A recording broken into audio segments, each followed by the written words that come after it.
সকালে বা বিকেলে কিছু খেতে ইচ্ছে করলে অথবা হালকা খিদে পেলে এই রেসিপিটা ঝটপট বানিয়ে নিন। এটা যেমন তাড়াতাড়ি বানানো যায় তেমনি খেতেও হয় খুব সুন্দর, চটপটা, মুখরোচক। তাহলে কথা না বাড়িয়ে চলুন আজকে রেসিপি শুরু করি। নমস্কার বন্ধুরা, কেমন আছেন সবাই? ভালো তো?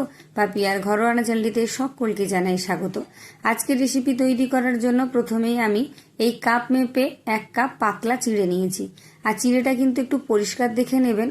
যদি এর মধ্যে ধানের খোসা থেকে যায় তাহলে একটু বেছে পরিষ্কার করে নেবেন। এবার এর মধ্যে বেশ কিছুটা জল দিয়ে দিলাম। তারপর ভালো করে হালকা হাতে একটু নেড়ে চেড়ে ধুয়ে নেব। এটা যেহেতু খুব পাতলা চিড়ে তাই খুব বেশি চটকে ধোয়ার দরকার নেই।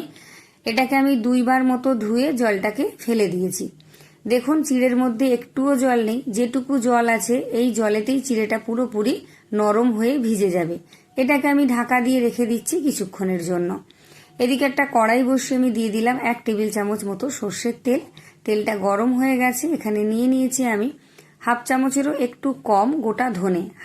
হাতের তালুতে নিয়ে একটু এইভাবে ঘষে দেব যাতে গোটা ধনেগুলো অর্ধেক হয়ে যায়। আর এর মধ্যে দিয়ে দিচ্ছি আমি সামান্য কিছুটা গোটা জিরে, আর দিয়ে দিচ্ছি 1/2 চা চামচেরও একটু কম জোয়ান, আর দিয়ে দিলাম 1/2 চা চামচেরও একটু কম কালো সর্ষে। এটা বড় দানার সর্ষে। সর্ষে, জিরে, ধনে, জোয়ান সবকিছু ভালো করে ভেজে নিয়েছি। দিয়ে দিলাম কয়েকটা কারি পাতা, এটাকেও নেড়েচেড়ে একটু ভেজে নিচ্ছি। তারপর এর মধ্যে দিয়ে দেব আমি একটা মিডিয়াম সাইজের পেঁয়াজ কুচি, একদম ছোট ছোট করে কুচি করে রেখেছি। আর কয়েকটা কাঁচা লঙ্কাও কুচি করে রেখেছি, সেটা আমি পরে দিচ্ছি। 3টে মতো কাঁচা লঙ্কা আমি কুচি করে রেখেছি। এখানে খুব বেশি ঝাল আমি দেব না। পেঁয়াজটা হালকা করে নেড়েচেড়ে একটু ভেজে নিয়েছি। এবার এর মধ্যে দিয়ে দেব আমি কিছুটা গাজর। এই সবজিগুলো অনেক সময় বাচ্চারা খেতে চায় না, এইভাবে বানিয়ে দিলে কিন্তু বাচ্চাদের খুব পছন্দ হবে আর অনেকটাই সবজি তাদের পেটে যাবে। যারা ভিডিও দেখা শুরু করেছেন একটা লাইক দিন, লাইক দেওয়া হয়ে গেলে হাইপ দিন, দিয়ে ভিডিওটা কন্টিনিউ করুন, একদম স্কিপ করবেন না, তাহলে অনেক কিছু মিস করে যাবেন। সুন্দর একটা রেসিপি দেখার জন্য পুরো ভিডিওটা দেখতে হবে। গাজর দেওয়ার পর দিয়ে দিয়েছি বেশ কিছুটা ক্যাপসিকাম, মানে একটা বড় ক্যাপসিকামের অর্ধেকের অর্ধেক।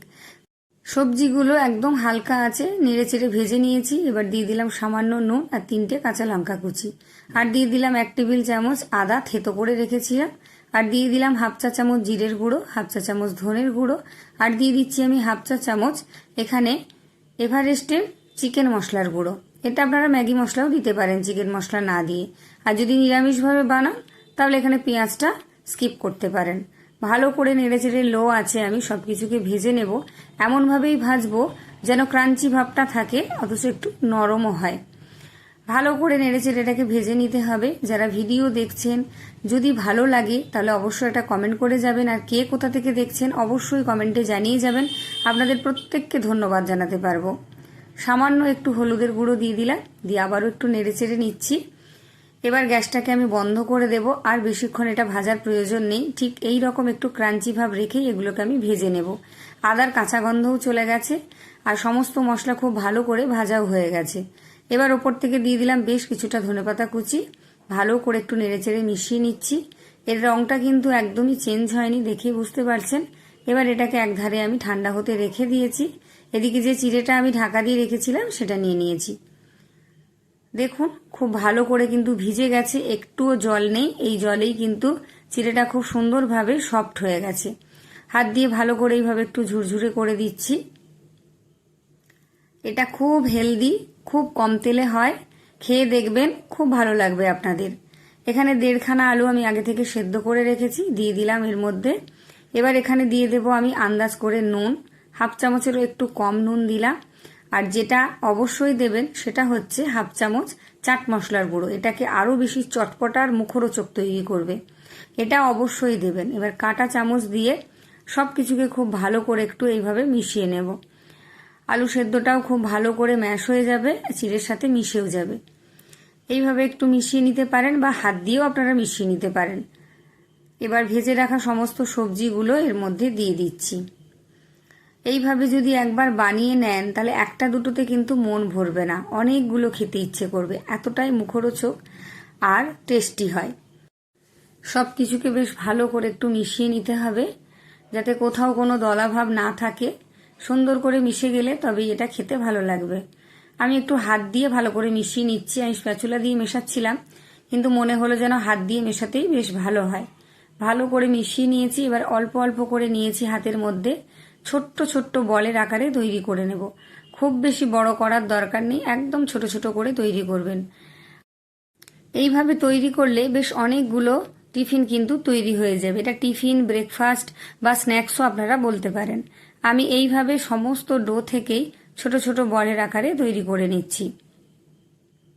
খুব তাড়াতাড়ি তৈরি হয়ে যায়, এটা তৈরি করতে খুব বেশি সময় লাগে না।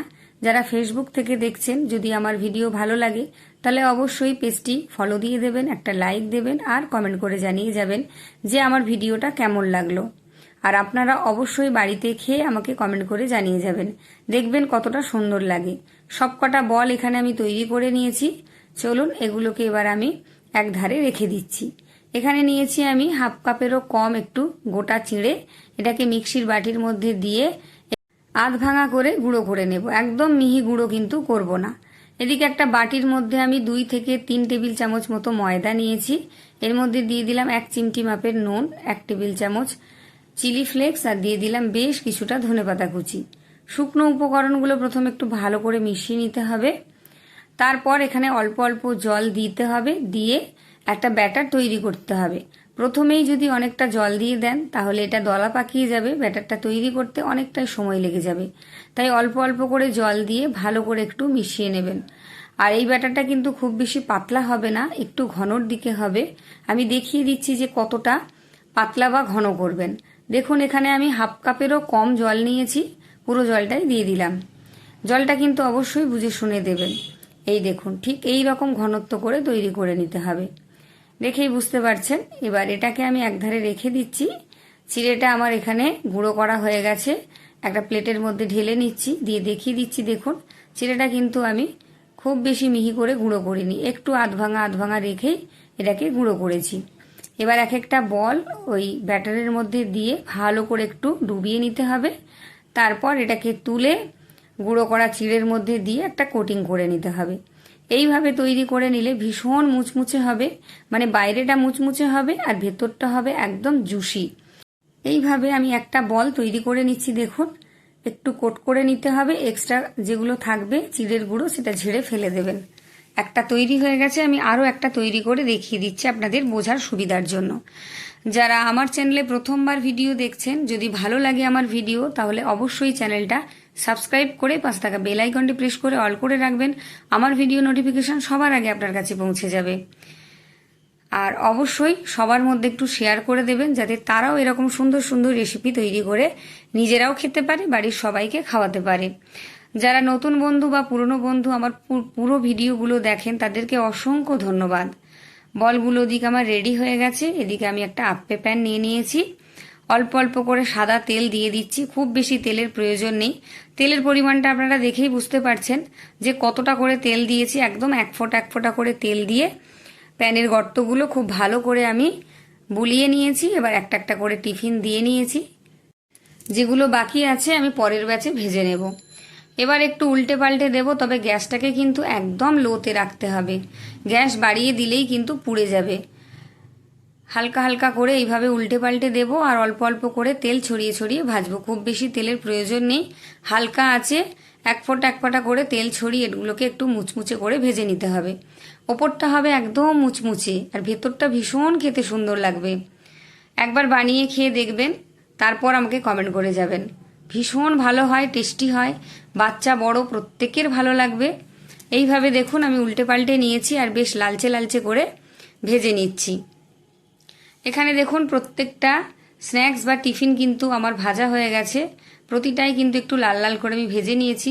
আপনাদের হাতের কাছে যদি এরকম আপ্পে প্যান না থাকে তাহলে আপনারা এই ননস্টিকের কড়ার মধ্যে বলগুলো দিয়ে হালকা তেলে গড়িয়ে গড়িয়ে বা নাড়াচাড়া করে একটু ভেজে নিতে পারেন, তাতেও হবে। এতে করে একটু কম তেল লাগে, কড়াইতে একটু তেল হয়তো বেশি লাগতে পারে। হয়ে গেছে সমস্ত টিফিনগুলো আমার তৈরি। দেখুন কতটা লোভনীয় লাগছে দেখতে। দেখুন এটা আপনারা গ্রিন চাটনি বা চিলি সস বা টমেটো সসের সাথে খেতে পারেন, অপূর্ব সুন্দর লাগবে। তাহলে কেমন লাগলো আমার এই আজকের স্ন্যাক্স বা ব্রেকফাস্টের রেসিপি অবশ্যই কমেন্ট করে জানিয়ে যাবেন। যারা এতক্ষণ আমার ভিডিও দেখলেন তাদেরকে অসংখ্য ধন্যবাদ। সবাই ভালো থাকবেন, সুস্থ থাকবেন।